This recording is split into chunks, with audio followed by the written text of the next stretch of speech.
எப்பவுமே தகராறு இல்லை ஏதாவது ஒரு பிரச்சனை, வாழ்க்கையில் ஆர்கியூமெண்ட், இது போலவே பெரும்பாலான தனுசு ராசி அன்பர்களுக்கு அமைகிறது. பெரும்பாலான போராட நட்சத்திரக்காரர்களுக்கு ஒன்று அப்பா அம்மா கிட்டேருந்து பிரிஞ்சு வேற ஊரில் வேலை செய்கிற மாதிரியோ படிக்கிற மாதிரியான விஷயங்கள் நடக்கும். இல்லை அப்பா அம்மாவே கூட அதே மாதிரி படித்ததை வேலை கிடைக்கல, வேலை கிடைக்காம காத்திருக்கக்கூடிய யங்ஸ்டர்ஸ் தனுசு ராசியில் லட்சம் பேர் இருக்கீங்க.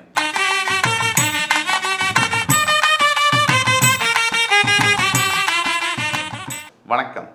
வக்ரதுண்ட மகாகாய சூரியகோடி சமப்பிரபக ஹவிக்னம் குருமே தேவ சர்வ காரியேஷு சர்வதா. தென்னாட்டுடைய சிவனே போற்றி, என் நாட்டவர்க்கும் இறைவா போற்றி. இன்றைக்கு நம்ம பார்க்க போகிறது ஒரு புதிய காணொளி. இதில் பார்த்தீங்கன்னு சொன்னால் நம்ம பேச போகிறது தனுசு ராசியை பற்றி. கிட்டத்தட்ட 27 ஆண்டுகளுக்கு பிறகு காலங்கள் மாறுமா? தனுசு ராசி, தனுசு ராசியில் பிறந்தவங்க 3 நட்சத்திரத்தில் பிறக்க முடியும். ஒன்று மூலம், பூராடம், உத்திராடம். அதாவது கேது, சுக்கிரன், சூரிய பகவான் இவங்களுடைய திசையில் தான் பிறக்க முடியும். இந்த தனுசு ராசிக்கு பல ஸ்பெஷாலிட்டிஸ் உண்டு. தனுசு ராசிக்காரர்களாகிய உங்களுக்கு பாக்யஸ்தானம்னு பேர். அதாவது தனுசு ராசியில் பிறந்தவர்களுக்கு பல பாக்கியங்கள் அவர்கள் கூடவே பிறக்கிறது என்பது தான் உண்மை. இதற்கு முக்கிய காரணம் உங்களுடைய ராசிநாதனான குரு பகவான் ஒரு முழு சுபகிரகம். அதாவது உங்களோட காலபுருஷனுடைய முதல் வீடு மேஷத்திலிருந்து 9ஆம் வீடு தனுசு ராசி. இந்த தனுசு ராசிக்கு அதிபதியாக வரக்கூடிய குரு பகவான் என்பவர் முழு சுபகிரகம் ஆவார். அவர் தன்னுடைய முழு சுபத்தன்மையை தனுசு ராசி நேயர்களுக்கு தராமல் விடமாட்டார். அப்போது ஞானம், கடவுள் பக்தி, நேர்மை, பெரிய மனிதர்களுடைய தொடர்பு, ஹைஃபை ஜாப்ஸ் என்று சொல்லக்கூடிய மிகப்பெரிய வேலைகள் என்று சொல்லக்கூடிய ஒயிட் காலர் ஜாப்ஸ்னு சொல்கிறோம். அந்த மாதிரியான எதுவுமே அழுக்கு கிழுக்கு படாமல் செய்யக்கூடிய வேலைகளில் அதிகமாக தனுசு ராசி அன்பர்கள் ஈடுபட்டிருப்பாங்க. இது ஒரு விந்தையான ஒரு ராசி. எப்படின்னு கேட்டிங்கன்னா, தனுசு ராசி அன்பர்களுக்கு அடுத்தவர்களுக்கு உதவி செய்வது என்பது சரளமாக வரும். அது பிடிக்கவும் பிடிக்கும்.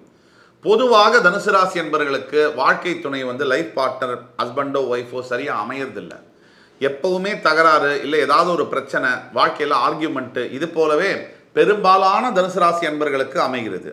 இதற்கு முக்கிய காரணம் உங்கள் ராசியின் 7ஆம் இடம் என்று சொல்லக்கூடிய மிதுன ராசிக்கு அதிபதியாக புதன் பகவான் வருவது மட்டுமல்ல, அவர் யாருன்னு கேட்டிங்கன்னா மாரகம் மற்றும் பாதகஸ்தானம். உங்களுடைய களத்திரஸ்தானம் என்பது மாரகம் மற்றும் பாதகஸ்தானம். ராசியின் 7ஆம் இடம் சரியா இல்லை, லக்னத்தின் 7ஆம் இடம் சரியில்லைனா கூட மேரேஜ் லைஃப்பில் நிறைய ப்ராப்ளம்ஸ் வரக்கூடிய வாய்ப்புகள் அதிகமாக இருக்குது.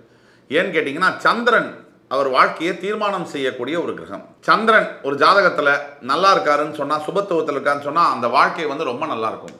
இப்போது சரியாக ஒரு தனுசு ராசியில் பிறக்கக்கூடியவர்கள் நம்ம ஏற்கனவே சொன்ன மாதிரி மூல நட்சத்திரத்தில் பிறக்கிறவங்க 7 வருஷம் கேது திசையை மேற்கொள்ளணும். அதற்கு பிறகு 20 வருஷம் பூராட நட்சத்திரத்தில் பிறக்கிறவங்க சுக்கிர திசையை மேற்கொள்ளணும். அதே மாதிரி உத்திராட நட்சத்திரத்தில் பிறந்தோன்னா அவங்க சூரிய திசையை மேற்கொள்ளணும் பிறக்கும்போது. இப்போ சராசரியாக மூலம் 1ஆம் பாதத்தில் பிறக்கிறாங்கன்னு வச்சுக்குவோம். தோராயமாக நம்ம சொல்கிறோம். மூலம் 1ஆம் பாதம், 2ஆம் பாதம், 3ஆம் பாதம், 4ஆம் பாதம், அதை போல் உத்திராடம் 1லேருந்து 4 பாதங்கள், அது போல் பூராடம், அதாவது மூலம், இதை எடிட் பண்ணிங்க, மூலம் 1ஆம் பாதம், 2ஆம் பாதம், 3ஆம் பாதம், 4ஆம் பாதம், அதே மாதிரி பூராட நட்சத்திரம் 1 முதல் 4 பாதங்கள், உத்திராட நட்சத்திரம் 1ஆம் பாதம் முடிய தனுசு ராசியில் வரும். இப்போ இந்த தனுசு ராசியுடைய ஸ்பெஷாலிட்டி நம்ம சொன்ன மாதிரி 9 பாதங்களில் கேது, சுக்கிரன், சூரியன் இவங்க திசையை நடத்துவாங்க அந்தந்த நட்சத்திரத்தில் பிறக்கும் போது.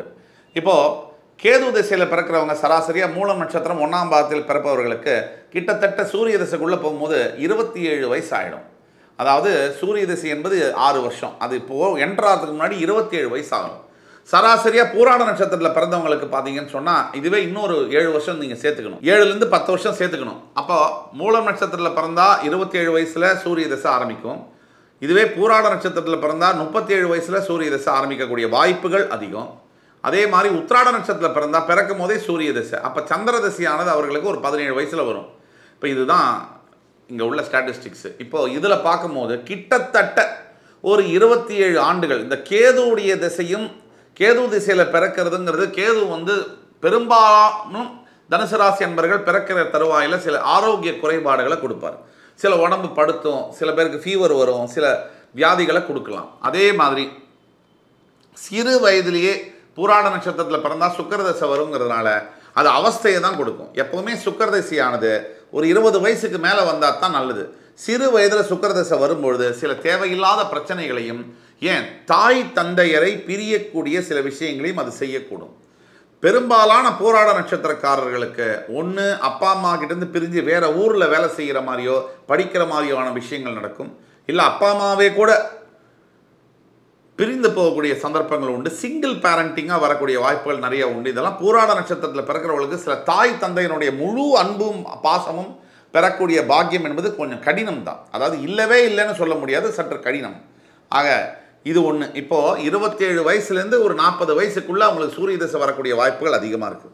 அப்படி வரும்பொழுது இந்த தனுசு ராசி அன்பர்களுக்கு உங்களுடைய சுய ஜாதகத்தில் இந்த சூரியன் என்பவர் கொஞ்சம் சுபத்துவத்தில் இருக்கும் பொழுது, ஒரு எடுத்துக்காட்டுக்கு ஒரு பெண்களாக இருந்தால், இப்போ நான் சொல்லக்கூடியது ரொம்ப முக்கியமான விஷயம், கவனமாக கேளுங்க. பெண்கள் யாராக இருந்தாலும் சரி, முக்கியமாக தனுசு ராசியில் இருக்கக்கூடிய பெண்களுக்கு 5ஆம் இடத்தில் மேஷராசியில் உங்கள் சுய ஜாதகத்தில் சூரியன் உச்சம் பெற்றிருந்தாலோ, 9ஆம் இடத்தில் சிம்ம ராசியில் சூரியன் ஆட்சி பெற்றிருந்தாலோ, அவருடைய நட்சத்திர பாதம், சூரியன் ஆட்சியோ உச்சமோ பெற்றால் மட்டும் இல்லை, நான் சொல்லக்கூடிய பலன்கள் அவருடைய நட்சத்திர பாதத்தை வைத்து உங்களுடைய தந்தையார் என்பவர் சிறு வயதிலேயே உங்களை பிரிந்து இருக்கக்கூடும், அல்லது அவர் இல்லாமலேயே கூட போகக்கூடும். இது உண்மை.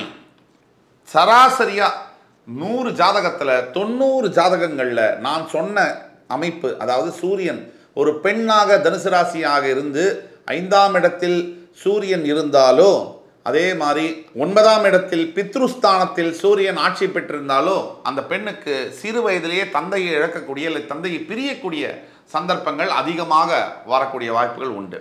இது ஒரு பக்கம். இதே மாதிரி பொதுவாகவே தனுசு ராசி அன்பர்களுக்கு சூரியன் ஓரளவுக்கு குருவுடைய பார்வையில் இருக்கும் பொழுது, ஒரு எடுத்துக்காட்டுக்கு சொல்கிறேன், ஒரு குருவுடைய பார்வையில் இப்போ தனுசு ராசி அன்பர்களுக்கு மீனத்தில் சூரியன் இருக்கார் அப்படின்னா சிம்மத்தில் இருக்கக்கூடிய குரு கடகத்தில் இருக்கக்கூடிய குருவுடைய பார்வை அந்த சூரியனுக்கு விழுது. இந்த அமைப்பில் சொல்கிறேன், இந்த குறிப்பிட்ட அமைப்பில் கடகராசியில் உங்களுக்கு உங்கள் ராசிநாதன் உச்சம் பெற்றுட்டார் 8ஆம் இடத்துல.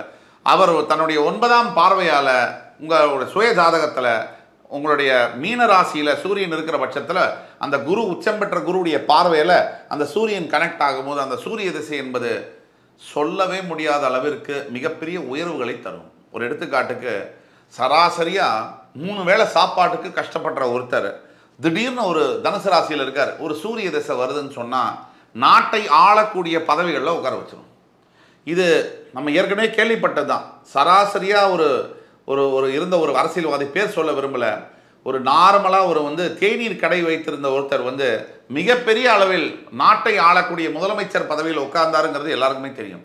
ஆக ஒரு சூரிய திசை தனுசு ராசி அன்பர்களுக்கு வருதுன்னு சொன்னால் அந்த சூரியன் கொஞ்சம் வலுப்பெற்றிருந்தால் கூட உங்கள் வாழ்க்கையை ராஜயோகத்தை கொடுக்கும். இது ஒன்று.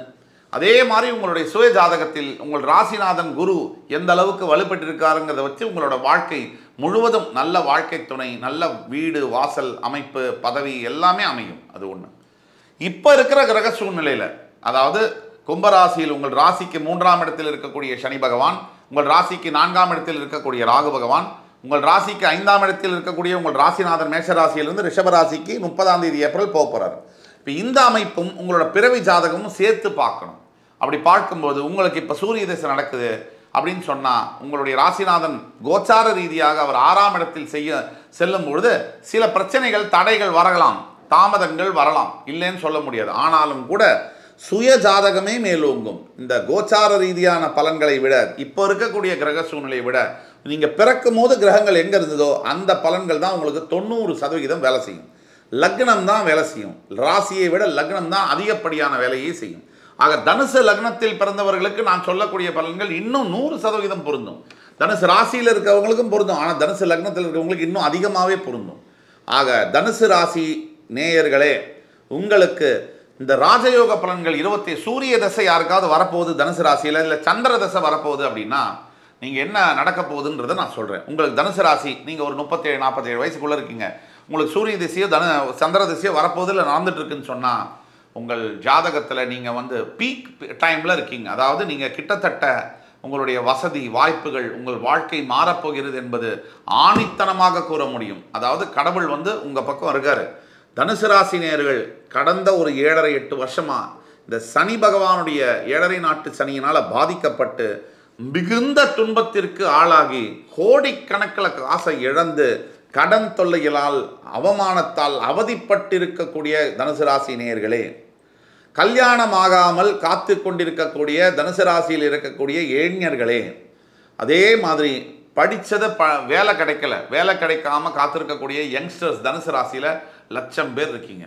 இவங்க எல்லாருக்கும் சொல்கிறேன், டிசம்பர் 22, 2023க்கு அப்புறமா சத்தியமாக உங்களுக்கு நல்ல காலம் பிறந்தாச்சு. நம்புவது உங்கள் கையில் தான் இருக்குது. முயற்சியை இப்போ நீங்கள் எடுத்து வைக்கும்பொழுது சாதகமான முடிவுகள் உங்களுக்கு வந்து சேரும். முக்கியமாக தனுசு ராசி என்பவர்களுக்கு என்ன பிரச்சனைனாக்க, நிறைய மற்றவங்களுக்கு உதவி செஞ்சு அதனால் வந்த இழப்பு தான் அதிகம். மற்றவர்களை நம்பி நீங்கள் இழந்தது தான் மிக மிக அதிகம். அந்த யாரையும் நம்பலாம், தப்பில்லை. அந்த நம்பிக்கைக்கும் எந்த ஒரு விஷயத்துக்கும் ஒரு அளவு இருக்குது. நீங்கள் வெளுத்ததெல்லாம் பால் அப்படின்னு நினச்சி நம்புறது மாற்றிக்க வேண்டிய ஒரு விஷயம்.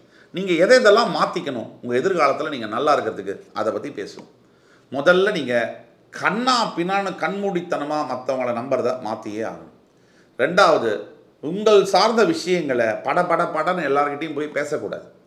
யார் தெரிஞ்சவங்க, தெரியாதவங்க, புரிஞ்சவங்க, புரியாதவங்க, யாரை பார்த்தாலும் உடனே படப்படன்னு எல்லா விஷயத்தையும் நீங்கள் பேசுறது உங்களுக்கு அது நெகட்டிவாக மட்டும்தான் முடியும்.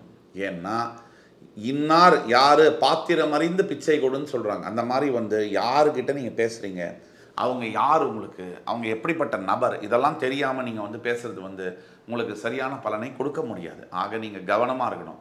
மூன்றாவது விஷயம், பணம் செலவு பண்ணும்போது நம்ம பையில் இருக்கிற வரைக்கும் தான் அது 5 ரூபா. நம்ம பையை விட்டு இந்த பக்கம் போயிடுச்சுன்னா அந்த 5 ரூபா போச்சு. ஆக நீங்கள் பணம் செலவு பண்ணும்போது ரொம்ப ரொம்ப ரொம்ப ரொம்ப கேர்ஃபுல்லாக இருக்கணும். இல்லைன்னு சொன்னால் ரொம்ப கஷ்டமாயிடும். இதெல்லாம் நீங்கள் ஃபாலோ பண்ணணும். இது எல்லாத்துக்கும் மேலே நீங்கள் செய்ய வேண்டிய முக்கியமான ஒரு விஷயம் நம்பிக்கை. நீங்கள் தனுசு ராசி அன்பர்கள், நீங்கள் ஒன்று புரிஞ்சுக்குங்க, உங்களை விட கஷ்டப்படுறவங்க கோடிக்கணக்கில் இருக்காங்க.